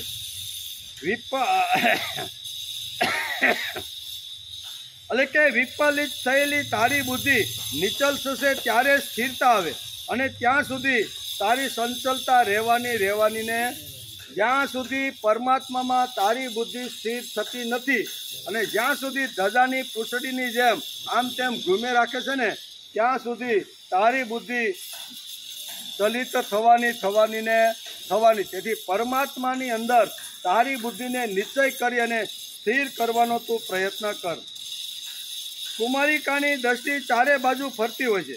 પતિ શોધ. કારણ કે નાની 18-22 વર્ષની છોકરી હોય એ સમાજમાં જ્યારે ફરે, ધંધા માટે, નોકરી માટે અથવા કોઈ અભ્યાસ માટે ફરતી હોય ને, ત્યારે 20-22 વર્ષની છોકરી થાય અને સમાજની અંદર ઘણા બધા સારા યુવાનો પણ એને રસ્તામાં જોતી હોય. એટલે એના મનમાં કુમારિકાને એમ જ થાય છે, આ છોકરો બહુ સારો છે, આની સાથે મારા બાપા જો લગ્ન કરાવી દે, થોડીક જગ્યાએ આગળ આવે તો કે એના કરતાં આ છોકરો છે, સંચલ છે કે નહીં. ક્યાં સુધી? જ્યાં સુધી કુમારિકા છે ત્યાં સુધી એનું મન સ્થિર થતું નથી. ગમે ત્યાં જાય આડું હવળું ભમે છે. ઘડીક આ છોકરો સારો લાગે, ઘડીક આ છોકરો હાલે, થોડીક આગળ હાલે તો કે ના એ 2 કરતાં આ છોકરો બરોબર સારો છે. પણ એકવાર બાપા એને કોઈ સારા મૂર્તિયા જોડે પરણાવી દે અને પછી એની છોકરી બજારમાં જાય તો પછી એનું મન કોઈ જગ્યાએ ચલિત થાય. કારણ કે એકવાર મેં પતિ મારો નક્કી કરી લીધો છે અને એ જ પતિની અંદર મારો અહીંયા મન, બુદ્ધિ અને બધું જ મેં મારા શરીર સાથે મારું બધું જે કાંઈ હતું ને એ આ યુવાનની અંદર મેં સમર્પિત કરી દીધું છે. બાકીના યુવાનો તરફ એનું મગજ કે એનું શરીર જાતું નથી. એવી જ રીતે ભગવાન અહીં સમજાવવાનો પ્રયત્ન કરે છે. અહીં કુમારિકાનું દ્રષ્ટાંત આપીને વ્યાસ આપને સમજાવવા માગે છે કે કુમારિકા હોય ત્યારે તો સ્વાભાવિક છે, કોઈ પણ કાંઈ આપણે અટકાવી શકવાના નથી. કારણ કે શરીરના એટલા એમની અંદર વિમંશ એવા જ રીતના હોય છે કે એને કોઈ પણ દીકરાને, છોકરાને જોયા પછી એમાં એનું મન ભટકે જ. એ નક્કી કરેલી વાત છે. તમે કે હું કોઈ અટકાવી શકવાના નથી. પણ બાપ એકવાર એને 4 ફેરા ફરાવીને કોઈ જુવાન છોકરા સાથે પરણાવી દે અને પછી નક્કી કરીએ કે આ તારો પતિ, પછી એનું મન ક્યાંય ભટકતું નથી. એમ ભગવાન અહીં કહે છે કે તારી બુદ્ધિ ચારે બાજુ ફરતી રહેલી છે, એ બુદ્ધિને એકવાર સ્થિર કરી અને પરમાત્મામાં એકવાર જો જોડી દઈશ ને, તો પછી તારી જે બુદ્ધિ છે, તારું જે મન છે, તારી જે ઇન્દ્રિયો છે ને, એ ગમે ત્યાં આવી રીતની જશે. બહુ સરસ સામાન્ય નાના ઉદાહરણો આપી અને આ શ્લોક અહીંયા ભગવાન અર્જુનને કહે છે, પણ વેદવ્યાસ જેવા મહાપુરુષ એનું અર્થઘટન કરીને આપને સમજાવવાનો પ્રયત્ન કરે છે. શા માટે? તો કે શ્રીમદ ભગવદ્ ગીતાના 700 શ્લોક અહીંયા મહાભારતના 1 લાખ જે શ્લોક છે ને, 18 પર્વ, એમાં ભીષ્મ પર્વની અંદર શ્રીમદ ભગવદ્ ગીતા બેહાડી દીધી છે. એટલે ગીતા ક્યાં આવે? તો કે મહાભારતની અંદર આવે. બરાબર? મહાભારતની અંદર ગીતા આવે. એમ ઘણીવાર આપણે એક મહારાજે બહુ ઘણીવાર ચર્ચા થાય ને કે આ બધા કેટલા જ્ઞાની છે, કેટલા બુદ્ધિમાન છે, તો એણે એકવાર પૂછ્યું, ઘણા બધા લોકો બેઠા હતા કે શ્રીમદ ભગવદ્ ગીતા અહીંયા શું કહેવાય, ભાગવતના કયા સ્કંદમાં આવે છે? બધા તો આડાઅવળું જોવા માંડ્યા કે અમે ભાગવતમાં તો કોઈથી ગીતા આવે એવું ક્યાં સાંભળ્યું કે વાંચ્યું નથી, પણ આ મહારાજ કાંઈક આડું અવળું જુદું કાંઈક પૂછતા હોય અને આપણી બુદ્ધિને થોડુંક આમ ઠીકઠાક કરવા માગતા હશે કે આ લોકોની અંદર કેટલું જ્ઞાન છે, અને પછી કોઈ હાથ ઊંચો કર્યો નહીં. ત્યારે મહારાજ સમજાવે છે કે મેં તમને એવી રીતે એટલા માટે પૂછ્યું હતું કે તમારામાં કોને ખબર છે. હકીકતે શ્રીમદ ભગવદ્ ગીતા કોઈ ભાગવતની અંદર આવતી નથી. એ તો આવે છે કેમાં, તો કે મહાભારતના ભીષ્મ પર્વની અંદર આ શ્રીમદ ભગવદ્ ગીતા આવે છે. કહેવાનો અર્થ કે શ્રીમદ ભગવદ્ ગીતા આખી અહીંયા વેદવ્યાસે બહુ સરસ રીતે જે 1 લાખ શ્લોકની અંદર જે આખું વર્ણન કર્યું છે ને, એમાં 700 શ્લોકને મૂકી અને શ્રીમદ ભગવદ્ ગીતા આપણે આપવાનો પ્રયત્ન કર્યો છે. કુમારિકાની દ્રષ્ટિ ચારે બાજુ ફરતી હોય, પતિ શોધતી હોય, તે ખોટું પણ નથી. એમ બરાબર ને, એ ખોટું છે ભાઈ. 22, 23, 25 વર્ષની કોઈ પણ યુવાન દીકરીને ગુમવાનું છે. આપણે ગમે તેટલા ઘરમાંથી પ્રયત્ન કરીએ પણ એ આપણા પ્રયત્ન સફળ થતા નથી. એટલે કે શોધે છે તે ખોટું પણ નથી, પણ એકવાર પતિ મળી જાય પછી તે કુમારિકાની બુદ્ધિ સ્થિર થઈ જાય છે. એકવાર એને પતિ મળી જાય પછી પોતાની બુદ્ધિ સ્થિર થઈ જાય છે. પતિવ્રતા સ્ત્રીની આંખ સ્થિર થઈ જાય છે. જગત પતિ જોડે એકવાર માણસ જો પરણી જાય, કેવો જગત પતિ એટલે કે પરમાત્મા સાથે, ભગવાન સાથે એકવાર માણસ જીવ જો પરણી જાય તો એ શિવ બની જાય. અહીંયા સુધી ભગવાન અર્જુનને પહોંચાડવા માગે છે. અર્જુનને પહોંચાડવા તો માગે છે, પણ આપણને જીવ તત્વમાંથી શિવ તત્વ સુધી પહોંચવાનું હોય ને, તો એમ ભગવાન આપણે પણ ત્યાં સુધી લઈ જવા માગે છે. તેથી આ 5 શ્લોકની અંદર સુંદર વાતો, બુદ્ધિનું મહત્વ સમજાવી, અને બુદ્ધિ જો માણસની એકદમ સ્થિર હશે અને પરમાત્મામાં જોડાયેલી શુદ્ધ બુદ્ધિ હશે ને, તો એ માણસને પરમાત્માના તત્વ સુધી માણસને લઈ જશે.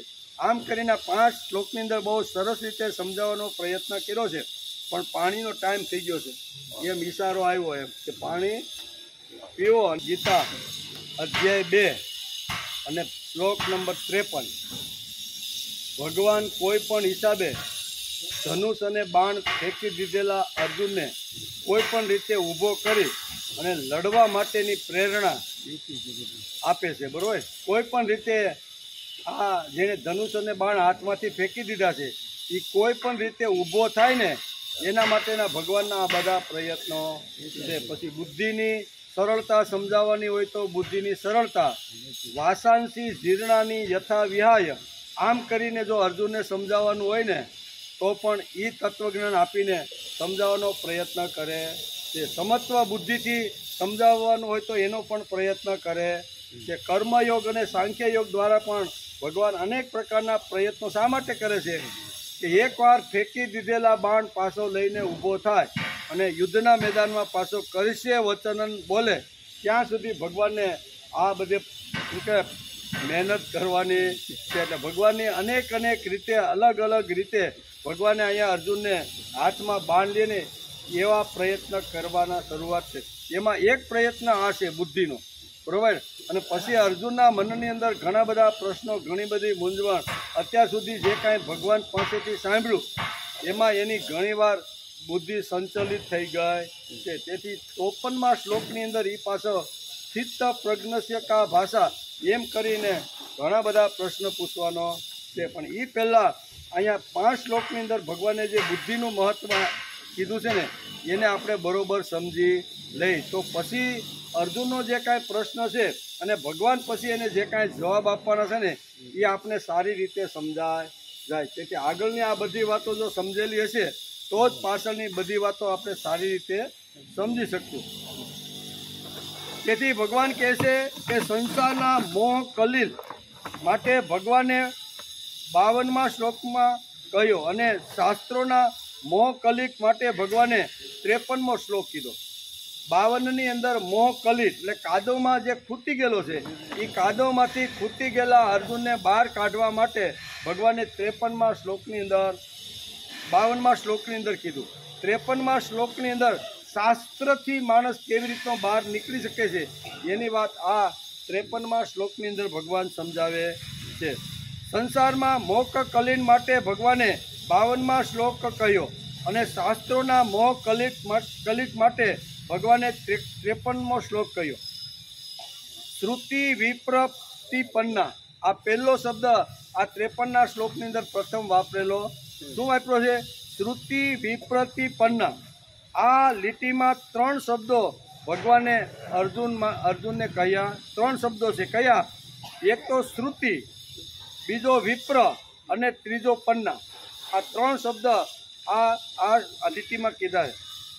અને પન્ના સાંભળવા માટે જ જેનું સર્જન થયેલું છે તેનું નામ છે શ્રુતિ. શ્રુતિ એટલે શું? તો કે સાંભળવા માટે જેનું સર્જન થયું છે એનું નામ છે શ્રુતિ. શ્રવણજન્ય જે જ્ઞાન છે તે શ્રુતિ છે. શ્રુતિ એટલે વેદ. શું છે? શ્રુતિ એટલે વેદ. વેદ અપૌરુષય છે. વેદમાં સ્મૃતિ છે. વેદો ગીતાની અંદર પણ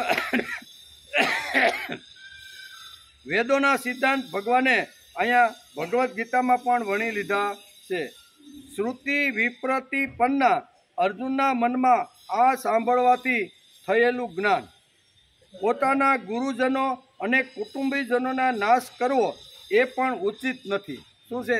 2 પ્રકારની બુદ્ધિની અંદર અહીંયા અર્જુનના મનની અંદર આ અનેક પ્રકારની વાતો અહીંયા ગુંગળાઈ રહી છે. પહેલી વાત એ છે કે પોતાના ગુરુજનો પ્રત્યે કુટુંબીજનોના નાશ કરવો એ પણ ઉચિત નથી.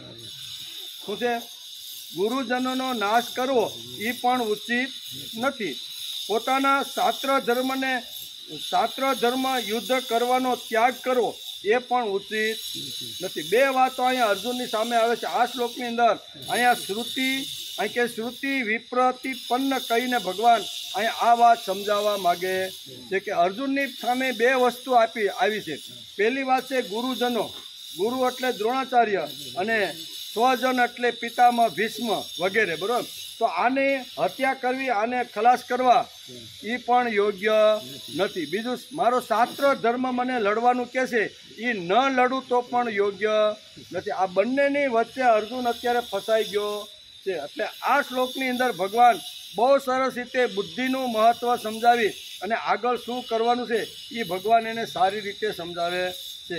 એક તરફ કુટુંબનું રક્ષણ કરવું, બરાબર, એક તરફ કુટુંબનું રક્ષણ કરવું અને એક તરફ શાસ્ત્ર ધર્મનું પાલન કરવું. આમાં જો કુટુંબનું રક્ષણ કરવાનું થાય તો યુદ્ધ નહીં થાય, અને યુદ્ધ કરે તો કુટુંબજનોનું રક્ષણ નહીં થાય. 2 વાતો એની સામે આવીને ઊભી રહે. જો હું કુટુંબને હણું નહીં, મારો આવી રીતનો 2 વાત અહીંયા અર્જુનની સામે આવીને ઊભી રહી છે કે મારે કુટુંબ ધર્મનું પાલન કરવું કે શાસ્ત્ર ધર્મનું પાલન કરવા. 2 વાતો અત્યારે અર્જુનને મૂંઝે છે. આ બંને બાબતોમાં અર્જુનની શ્રુતિ વિપ્રતિપત્તિ એટલે વિચલિત થયેલી બુદ્ધિ આપણને આ શ્લોકની અંદર જોવા મળે છે કે વિચલિત થયેલી, ભ્રમિત થયેલી બુદ્ધિ આગળ તો થઈ જ હતી એમ, બરાબર, પણ આ શ્લોકની અંદર અહીંયા જો સ્વજનને મારું તો કુટુંબને મારું તો પણ એ યોગ્ય નથી. જેના ખોળામાં હું નાનાનો મોટો થયો, જેણે મને વિદ્યા શીખવાડી, જેણે મને હસતો રમતો આવી રીતનો બનાવ્યો છે, એને મારું તો એ યોગ્ય નથી. કુટુંબને મારી અને મારે આવી રીતનું સ્વર્ગ જોતું નથી. આગલા શ્લોકમાં એણે કીધું છે કે આવા સ્વજનોને હણીને મારે પૃથ્વી ઉપરનું, સ્વર્ગ ઉપરનું કે પાતાળ ઉપરનું ત્રણેયમાંથી એકેય રાજ્ય સ્વજનોને મારીને હું મેળવવા માગતો નથી. આમ કરીને હથિયાર ફેંકી દે છે. શું કહે છે? હથિયાર ફેંકવાનું. મારે સ્વજનોને મારી અને મારે સ્વર્ગનું રાજ્ય પણ જોતું નથી. પૃથ્વીપતિનું રાજ્ય મળે આ જગતનું તો પણ મારે એ જોતું નથી. પાતાળનું રાજ્ય મળે, 3માંથી એક પણ રાજ્ય મને આને માર્યા પછી જો મળવાના હોય તો એ ભોગવીને મારે શું કરવાના? ભાઈ, કુટુંબ જ ન હોય અને ખાલી રાજ્ય જ જો રહી ગયું હોય તો હું જીવું કોના આધારે? આ પ્રશ્ન એને પ્રથમ અધ્યાયની અંદર અર્જુને ભગવાનને પૂછેલો છે. બરાબર, એનો જવાબ અત્યારે ભગવાન બહુ સરસ રીતે એક શ્લોક, એક જે દલીલ, એક જે તર્ક હતું ને એ તર્કની વાત ભગવાને સાંભળી અને એક તર્ક અને એક બુદ્ધિયુક્ત જે વાત હતી ને એ ભગવાન અત્યારે અર્જુનને શા માટે તારે લડવું જોઈએ એની બધી સરસ વાતો કહે છે, જેનાથી અર્જુનની બુદ્ધિ વિચલિત થઈ ગઈ છે. ઝાડ 2 પ્રકારની હોય છે. ઝાડ હોય ને, ઝાડ 2 પ્રકારની હોય છે. એક સંસારની ઝાડ હોય છે અને એક શાસ્ત્રની ઝાડ હોય છે. કેવી? સંસારની ઝાડમાંથી તો માણસ લગભગ બચી શકતો નથી, એમાં તો ફસાઈ જ જાય છે. બહુ પ્રામાણિક પ્રયત્ન કરે તો વળી કોઈ પ્રહલાદ, નારદ, પરાશર, પુંડરીક આવી રીતના મહાપુરુષો જે ભાગવતો છે ને એ કદાચ સંસારની ઝાડમાંથી મુક્ત થાય અને પ્રભુ પદ સુધી પહોંચી શકે છે. એટલે બે પ્રકારની ઝાડ, એક સંસારની ઝાડ છે અને બીજી શાસ્ત્રની ઝાડ છે. સંસારના મોહરૂપી કાદવમાં ફસાઈ જવું એ સંસારના ઝાડમાં ફસાઈ જવા જેવું બરાબર ને. અને શાસ્ત્રોના સંપ્રદાયના દ્વૈત, અદ્વૈત વગેરે અનેક મતાંતરમાં ગૂંચવાઈ જવું એ શાસ્ત્રીય ઝાડ છે. કેવી?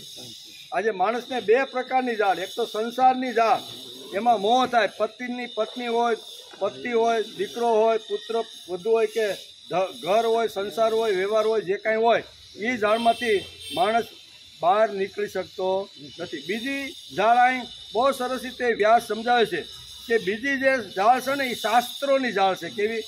શાસ્ત્રોની ઝાડ, સંપ્રદાયોની ઝાડ, જે દ્વૈત અને અદ્વૈતની ઝાડો જે છે ને એના અનેક મતાંતરો છે. અમુક સંપ્રદાય આ કહે છે, અમુક સંપ્રદાય આ કહે છે, અમુક સંપ્રદાય હવે ભગવાનના કટકા કરી નાખે 3-4 કેટલા.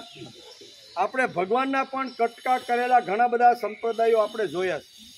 એક સંપ્રદાય એવો છે કે ખાલી ફક્ત મુગુટને જ માને, બસ એનું શરીર નહીં, હાથ નહીં, પગ નહીં, કાંઈ નહીં, બરોબર ને. એના મુગુટના દર્શન, મુગુટનું જે કાંઈ આરતી ઉતારવાની, જે કાંઈ કરવાનું હોય ને એ ફક્ત ભગવાનનો એક કટકો આવી રીતનો મુગુટ. બીજા ઘણા લોકો છે ને એ ભગવાન બાલકૃષ્ણને જ માને. 11 વર્ષ અને 52 દિવસના ભગવાન છે એ જ અમારો ભગવાન છે. ઘણા લોકો એમ કે એ ભગવાન અમને આવો બાળક છે ને એ ગમતો નથી, અમને તો યુવાન હોય ને એવો ભગવાન ગમે, જે સુંદર મજાની પીતાંબરી પહેરી હોય, હાથમાં સુદર્શન ચક્ર ધારણ કરેલું હોય, એક હાથમાં શંખ હોય અને દુનિયાને જે આશ્વાસન આપતો હોય ને આવો યુવાન કુરુક્ષેત્રના મેદાનમાં ઉભેલો ભગવાન છે ને એ અમને બહુ પ્રિય છે. એટલે આજે જગતની અંદર ભગવાનના ટુકડા કરવાવાળા ઘણા બધા સંપ્રદાયો આ જગતની અંદર છે. એ મોટામાં મોટી ઝાડ છે, એમાંથી માણસે બહાર નીકળવાનો પ્રયત્ન કરવો જોઈએ. કોઈ પણ સંપ્રદાયમાંથી, સંપ્રદાય આપણી માં છે. પાંડુરંગ સાથી ઘણીવાર પ્રવચનમાં કહે છે કે સંપ્રદાય ખરાબ નથી, નકામો નથી. સંપ્રદાય તો માણસને જોઈ, સંપ્રદાય વગર માણસનો વિકાસ થતો નથી. પણ ક્યાં સુધી જોઈએ? નાનું બાળક હોય, જન્મે ત્યાંથી 2-5 વર્ષ કે 10 વર્ષનું થાય ને ત્યાં સુધી એને માની જરૂર છે. માં એનું લાલન પાલન કરે, સંભાળે, પોષણ કરે, જે કાંઈ જરૂરિયાત હોય ને એ નાના બાળકથી શરૂઆત કરી અને જ્યાં સુધી જગતના આંગણામાં પોતાની રીતે હરીફરી ન શકે ને ત્યાં સુધી એ બાળકને માની જરૂર છે. માને બાળકની જરૂર છે, બાળકને માની જરૂર. અરસપરસ બંને સાથે હોય તો જ બાળકનો વિકાસ થઈ શકે. અને માને જે ભાવ જે વ્યતીત કરવો છે, જે ઠાલવો છે તો કોના ઉપર ઠાલવે? તો એ બાળક ઉપર ઠાલવતી રહેલી છે. આમ બંનેને જરૂરિયાત છે. પણ એકવાર 22 વર્ષનો છોકરો થઈ જાય, બરાબર, લગ્ન થઈ જાય, ઘરવાળી આવી જાય અને પછી માનો શેડો મૂકે જ નહીં તો શું થાય? માં જો કરતો રહે તો શું થાય? પછી માએ પણ એમ કેવું જોઈએ ને કે મારો શેડો પકડીને હવે કેટલા વર્ષ તું, હવે તું બહાર નીકળ, ઘરની બહાર જા, ધંધો કર, નોકરી કર અને બરો સારામાં સારો સંસાર કર. એ માએ કેવું પડે કે નહીં?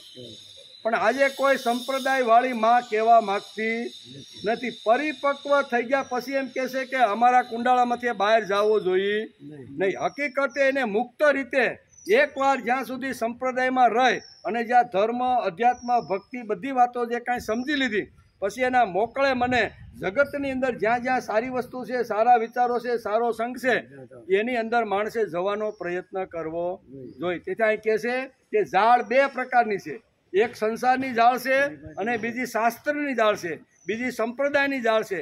દ્વંદ્વો એટલે 2, કરવું નહીં કરવું, જાવું નહીં જાવું, બરાબર, લાભ કે ગેરલાભ, આ બધી જે દ્વંદ્વો છે ને એ 3 વસ્તુએ આ જગતને માણસે પકડી રાખ્યો છે. એમાંથી માણસે બહાર નીકળવાનો પ્રયત્ન કરવો જોઈએ. તેથી કહે છે કે સંસારની ઝાડ તો ગૂંચવેલા સહાક સૂતર સમાન છે, પણ શાસ્ત્રીય સંપ્રદાયની જે ઝાડ છે ને એ તો સૂતરનો મોટો ઢગલો હોય અને પછી એને બાંધી દીધો હોય ને એવી ઝાડ આ સંપ્રદાયોની ઝાડ છે. સંસારની ઝાડ તો એક તાતણ, તો એ તાતણો તૂટી જાય અને પ્રભુ સુધી પહોંચી શકે। એ ઝાડ બહુ કાંઈ અઘરી નથી। સંસારમાં સરસો રહે મન મારી પાંસ, અને સંસારમાં લેપાય નહીં તે જાણ મારો દાસ।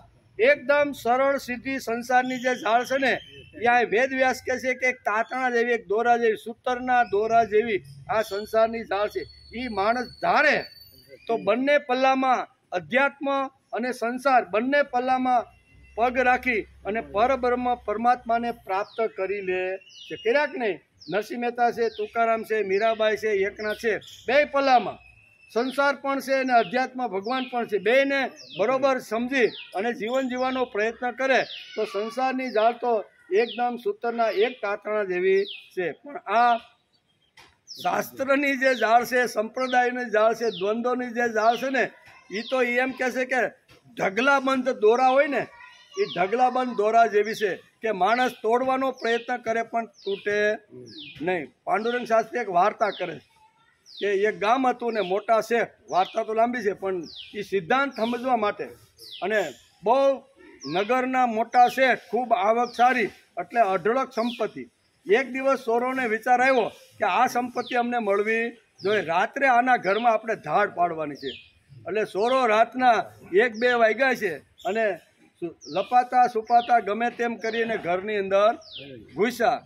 શેઠ અને શેઠાણી તો એક અંદરના રૂમની અંદર સૂતા હતા। શેઠ થોડા ખળવેલા ને જાગ્યા, એને વિચાર આવ્યું કે કોઈ આપણા ઘરમાં તો ઘૂસી ગયું લાગે છે। ઘરમાં જો ઘૂસી ગયું હોય ને તો રાતના અહીંયા 1-2 વાગ્યા પછી તો ચોર સિવાય બીજું કોઈ હોય નહીં। પણ શેઠાણીને કહે છે કે આપણે કેટલા વર્ષથી સંસાર કરીએ છીએ। પેલા ચોરો બીજા રૂમમાં આ તિજોરી ખોલતા ખોલતા સાંભળે છે, સમજા? અને આ બે અંદરો અંદર વાતો કરે છે કે આપણે કેટલા વર્ષનો સંસાર થયો, આપણે ભગવાને પુત્ર સુખ આપ્યું નહીં। આ મોટી ઉંમરે ભગવાને આપ્યું તો ખરું, સીધો ડાયરેક્ટ ભગવાન આપણા ઘરમાં આવી અને શું કહેવાય યુવાનના રૂપની અંદર આપણા ઘરમાં આવ્યો છે, અને સરસ મજાનો કેટલો છોકરો ભગવાનને આપ્યો છે। આમ કરીને ઓલા ચોરનું વખાણ કરવા કે ભગવાને આવો સરસ મજાનો છોકરો અમને ઢળતી ઉંમરે તો આપ્યો જ, અત્યાર સુધી તો અમે બાળકનું સુખ ભોગવી શક્યા, પણ ભગવાને યુવાન દીકરો અમારા ઘરમાં આવ્યો, અમે એનું લાલન કરશું, પાલન કરશું। અમારી આ જે સંપત્તિ, અમારો જે વૈભવ છે ને, એ બધો આ જે રાત્રે 11 વાગે 12 વાગ્યા પછી આપણા ઘરમાં જે આવ્યો છે ને, એ આપણા દીકરાના હાથમાં ચાવી આપણે હોપવાની। ઓલા તો કે હાલ ચોરી કરશું તો 2-5 દી હાલશે, પછી પાછી ચોરી તો આપણી ચાલુ રહે। એના કરતાં નગર શેઠનો દીકરો જે માનતો હોય તો આપણે દીકરા તરીકે રહેવામાં શું વાંધો છે કે, બરોબર ને? આમ ઘણું બધું હાલ્યું। સવાર થઈ, અંજવાળું થયું એટલે શેઠ એની પાસે ગયા કે ભાઈ તું અમારો દીકરો છો, આજથી અમારે તને તિલક કરી અને તારું સુંદર મજાનું આવી રીતનું કરી અને પુત્ર તરીકે આપણે ખોળે નથી બેહાડતા, એ ખોળે તને બેહાડવાનું છે। શેઠે શું કીધું? આજે પુત્ર તરીકે ખોળે બેહાડો, એમાં ઘણી બધી વિધિઓ આવે, અને એ વિધિ આજે પૂરી થાય અને પછી તું મારા પુત્ર તરીકે હું તને આ ચાવી બધી આપી। ચોર તો રાજી થઈ ગયો, એ કે ડાયરેક્ટ આ જો ગાદીપતિ મળતી તો આપણે શું વાંધો, પણ અહીંયા અત્યારે અહીંયા કહે છે કે ભાઈ અમારી વિધિ એવી છે કે આજે તંતુ હુતરના જે તંતુ છે ને, એનાથી અમારે તારી પૂજા કરવી જોઈએ, તને તિલક કરવું જોઈએ, તને આવી રીતે પ્રદક્ષિણા કરવી, એમ કરીને આ બધા તંતુથી આ થાંભલી હારે અમારે તને ઊભો રાખીને અમારે તને બરોબર રાખવાનું। એમ કરીને એક તંતુ ને બીજું તંતુ ને આમ કરીને 1000 તંતુ 2 કલાકની અંદર આ નગર શેઠે પગથી શરૂઆત કરી અને બાવડા હોતે આમ કરાવી દીધા। સમજાય કે ભાઈ આ શાસ્ત્રમાં બધી વિધિ લખેલી, આ વિધિ લખી હોય તું તો મારે ખોળે બે તો જ તને આ સંપત્તિ, ઓલો તો રાજી થઈ ગયો, હાથે બંધાઈ ગયા, પગ થઈ ગયા। શેઠે હળવેકથી પોલીસ ખાતામાં ફોન કર્યો કે રાતે અમારા ઘરમાં ચોર આવ્યો છે, તમે એને ઉપાડી જાઓ। લઈ ગયા। શું થાય? કહેવાનો અર્થ કે એક તંતુ હોય ને તો એ તૂટે, પણ 1000 તંતુ કોઈને જો બાંધી જાય તો ગમે તેટલો પ્રયત્ન ચોર કરે તો છૂટી શકે। એમાં શાસ્ત્રની જે ઝાડ છે ને એ આવી અનેક તંતુઓથી બંધાયેલી છે, એમાંથી કોઈ બહાર નીકળવાનો પ્રયત્ન કરતો નથી। સંપ્રદાય આપણી માં છે, અને માં બરોબર સંસ્કાર આપી દીધા પછી જગતની અંદર, દુનિયાની અંદર, એટલે ઉત્તર હોય, દક્ષિણ હોય, પૂર્વ હોય કે પશ્ચિમ હોય, 4 દિશામાંથી સદવિચારો મને જ્યાંથી મળે છે ને એ મારે મેળવી લેવા। આવી વૃત્તિ દરેક સંપ્રદાયમાંથી બહાર નીકળીને માણસે વિચાર કરવો જોઈએ। તેથી અહીં કે 2 પ્રકારની ઝાડ છે, એમાં સંપ્રદાય અને શાસ્ત્ર અને દ્વંદ્વની ઝાડમાંથી નીકળવું ખૂબ જ મુશ્કેલ છે. સંસારની જાળમાં તો માણસ પ્રયત્ન કરે એટલે હળવે હળવે ઘણીવાર ઘણા બધા સંતો મહાપુરુષો સંસારની જાળમાંથી બહાર નીકળી ગયા કે નહીં? આજે આપણે એને યાદ કરી છે એનો અર્થ શું થયો? સંસારમાંથી બધા બહાર નીકળી ગયા. આથી ભગવાન આ શ્લોકમાં કહે છે કે સંસારી અને શાસ્ત્રી આ બંને ઝાડમાંથી નીકળવા માટે બુદ્ધિ ખૂબ જ મહત્વનો ભાગ ભજવે. આ બંનેમાંથી જો બહાર નીકળવાનું હોય ને તો બુદ્ધિ શ્રેષ્ઠ તત્વ છે, શ્રેષ્ઠ સાધન છે. એ સાધન દ્વારા આ માણસ આને પાર કરી જાય છે. ગીતાકાર કહે છે કે પરમાત્મામાં બુદ્ધિ અચલ હોવી જોઈએ, કે અમારે તો પરમાત્માની જ પ્રાપ્તિ કરવાની છે. સંપ્રદાય ગમે તે પાળતા હોય, શાસ્ત્રનો ગમે તેવો ઊંડો અભ્યાસ કરતા હોય, ગમે તેવા ધંધુની હોય, પણ મારે તો મારું ધ્યેય, મારું લક્ષ્ય અને મારી અંતિમ જે વાત છે ને એ પરમાત્માને જ પ્રાપ્ત કરવાની. આવી નિશ્ચલ બુદ્ધિ, આ એક શબ્દ વાપર્યો છે નિશ્ચલ. આવી નિશ્ચલ બુદ્ધિ જો માણસની થઈ જાય તો આ ભગવાન અર્જુને કહે છે કે ત્યારે તને યોગ પ્રાપ્ત થઈ જશે, ત્યાં સુધી તને યોગ પ્રાપ્ત થવાનો નથી. એમ કે ગીતાકાર કહે છે કે પરમાત્મામાં બુદ્ધિ અચલ હોવી જોઈએ, કેવી સંચલ નહીં. પરમાત્માને જો પ્રાપ્ત કરવાના હોય તો બુદ્ધિ માણસની સંચલ નહીં ચાલે, અચલ ચાલે, સ્થિર થઈ ગયેલી, કેવી નિશ્ચિત થઈ ગયેલી જે બુદ્ધિ છે ને એ જ માણસને પરમાત્મા સુધી પહોંચાડશે. તો પરમાત્માની પ્રાપ્તિ કરવી છે, ભલે ગમે તે થઈ જાય. એટલે કે સમાધાય વિચલા બુદ્ધિ, આવો શબ્દ પ્રયોગ અહીં ભગવાને અર્જુન માટે કર્યો છે કે હે અર્જુન, નિશ્ચય તારો પાકો ને દ્રઢ હોવો. તારો નિશ્ચય પાકો, હું ગમે તેટલી અહીંથી બરાડા પાડું, ગમે તેટલું તત્વજ્ઞાન ને ગમે એટલી બુદ્ધિ, જ્યાં સુધી નિશ્ચલ નહીં હોય, ચલી ચારે બાજુ ભમતી છે, ત્યાં સુધી તું પરમાત્માને પ્રાપ્ત કરી શકવાનો નથી. તેથી નિશ્ચલ શબ્દ આ શ્લોકની અંદર ભગવાને અર્જુન માટે વાપર્યો છે કે હે અર્જુન, તારી બુદ્ધિને તું નિશ્ચલ બનાવી દે, ચલિત થવા દે. નક્કી કરી લે કે મારે પરમાત્માની પ્રાપ્તિની અંદર જે કાંઈ સહન કરવું પડશે, જે કાંઈ કરવું પડશે ને એ કરવા માટે હું તૈયાર છું. અને જગતની અંદર જે લોકો પરમાત્માને પ્રાપ્ત કરવા માટે ઘણી બધી અગવડો સહન કરી કે નહીં, ધ્રુવે પણ અગવડ સહન કરી કે નહીં, પ્રહલાદે પણ કરી કે નહીં, ઘણા બધા મહાપુરુષો આ જગતની અંદર આવ્યા, નિશ્ચલ બનીને પ્રભુ પ્રાપ્તિ માટે એને પ્રયત્ન કર્યા છે. તો એ આજે ઇતિહાસના પાનામાં અમર થઈ ગયા કે નહીં? આ શ્લોક માનવ માત્રને શાસ્ત્રીય મતભેદોમાં બુદ્ધિને નિશ્ચલ અને પરમાત્મા પ્રાપ્તિનો સંદેશો આપે છે કે કોઈ પણ જગ્યાએ આવી રીતના બંધાવવાનો પ્રયત્ન કરો નહીં. શાસ્ત્ર હોય કે દ્વંદ્વ હોય કે સંપ્રદાય હોય કે સંસાર હોય, એની અંદર બંધન થવાની કોઈ પ્રકારની વાત તમારી પાસે હોવી જોઈએ, એમાંથી બહાર નીકળવું જોઈએ. સંપ્રદાય અમારી માં છે, માની પાસે જેટલું લેવા એટલું 20-22 વર્ષમાં માએ અમને ઘણું બધું આપી દીધું છે, પણ પછી 25 વર્ષનો થાય, લગ્ન થાય અને માનો શેડો મૂકે જ નહીં, તો માં પણ એકાદી ઝાપટ મારીને કે બહાર નીકળ અને કમાવા જા, કાંઈક લાવ એમ ભાઈ, કેક નો કે.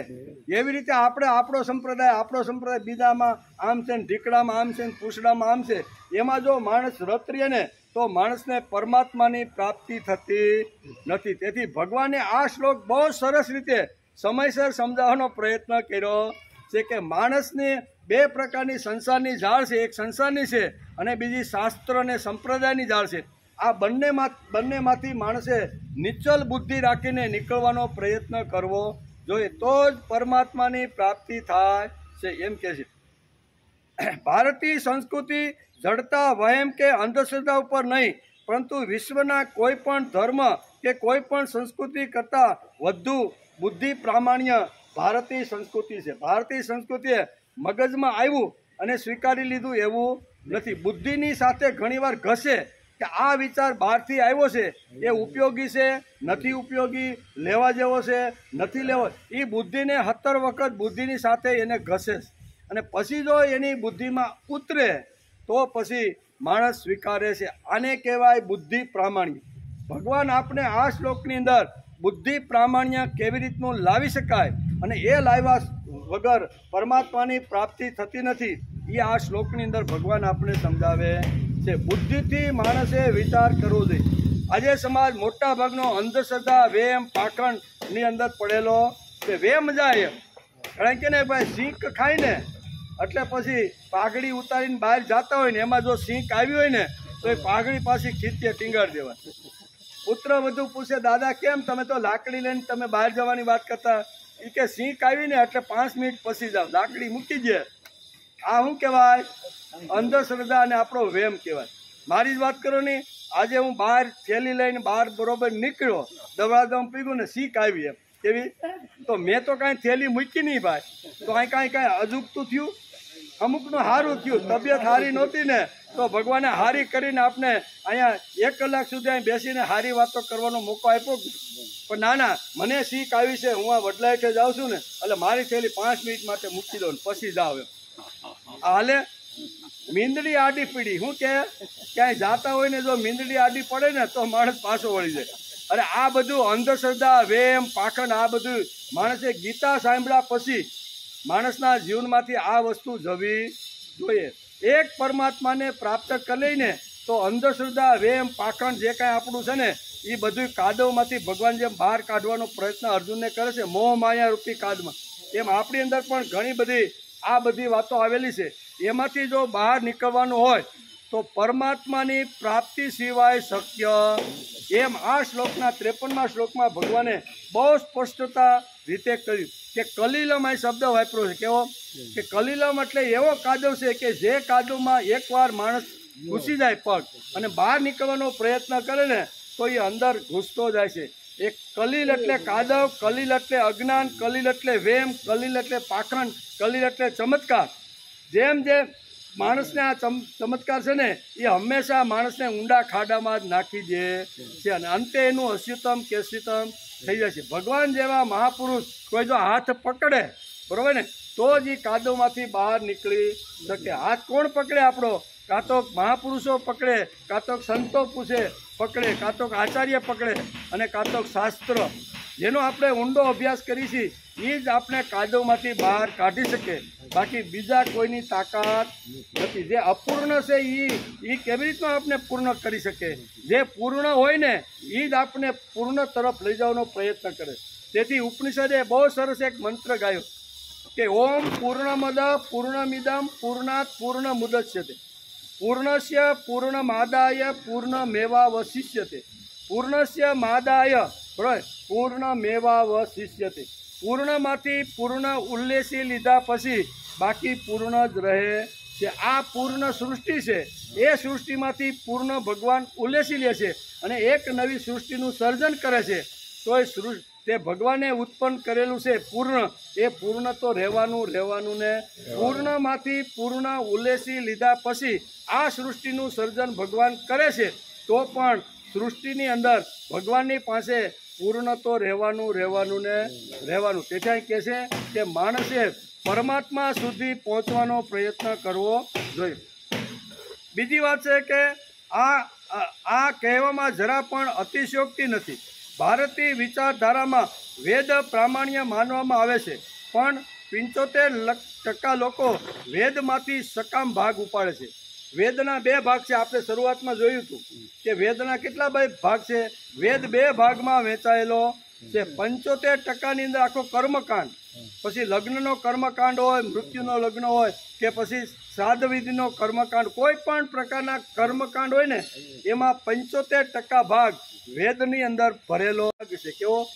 જ્ઞાનની ઉપાસના કરવાળો 25% અને 75% જે ભાગ છે ને એ આવા કર્મકાંડની અંદર આવી રીતનો ફસાયેલો છે. તેથી આ ભગવાનને આ શ્લોકની અંદર કહેવું પડ્યું કે વેદની અંદર જે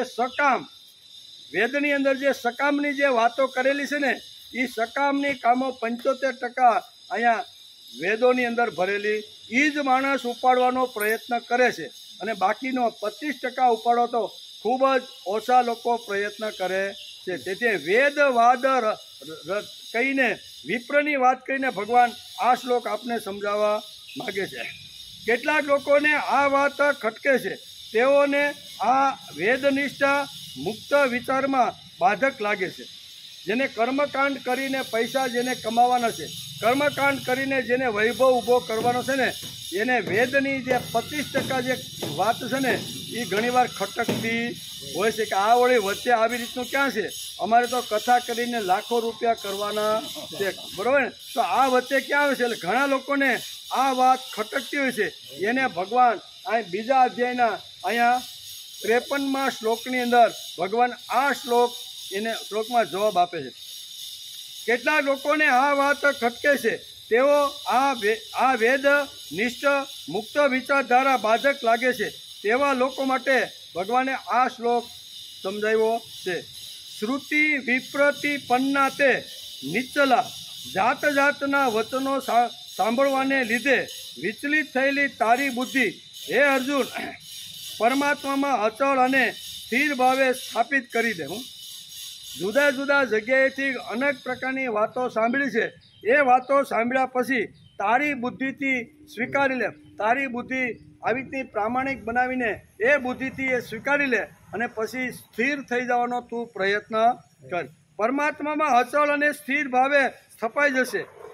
ત્યારે તું યોગને પામીશ, અર્થાત તારો પરમાત્મા સાથે નિત્ય સંયોગ થઈ જશે. કેવો?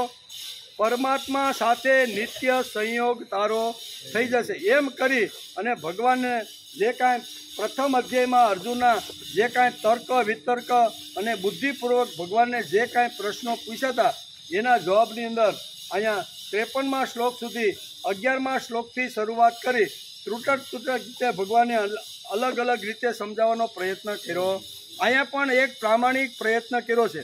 તારી બુદ્ધિને સ્થિર કરી અચલ કરી અને એકવાર તું બુદ્ધિથી